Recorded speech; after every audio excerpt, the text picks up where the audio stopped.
एक औरत एक दुकान से चोरी करते हुए पकड़ी गई। पुलिस ने गिरफ्तार कर लिया। अदालत में पेश हुई तो जज ने पूछा, खातून आपने दुकान से क्या चुराया? औरत, जनाब मैंने स्ट्रॉबेरी का एक पैकेट चुराया। जज, उस पैकेट में कितनी स्ट्रॉबेरी थी? औरत, उसमें 6 अदद स्ट्रॉबेरी थीं। जज, फी स्ट्रॉबेरी के हिसाब से तुम्हें 6 दिन जेल में रहने की सज़ा दी जाती है। लेकिन जज साहब, अचानक अदालत के हॉल में एक आवाज़ गूंजी, अगर इजाज़त हो तो फैसला लिखने से पहले मेरी गुजारिश सुन लें।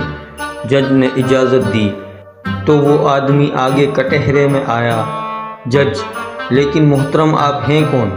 आदमी, जनाब मैं इस औरत का शोहर हूँ। जज, ओके, आप क्या कहना चाहते हैं? आदमी, जनाब इस औरत ने सिर्फ स्ट्रॉबेरी का पैकेट ही नहीं बल्कि एक पैकेट चने भी चुराए हैं। ये सुनते ही जज ने फैसला दिया कि इस औरत को फ़ौरन रिहा किया जाए क्योंकि इसके खाविन ने सच्चाई की आला मिसाल कायम की है और उसके बाद अब तक खाविन घर से लापता है।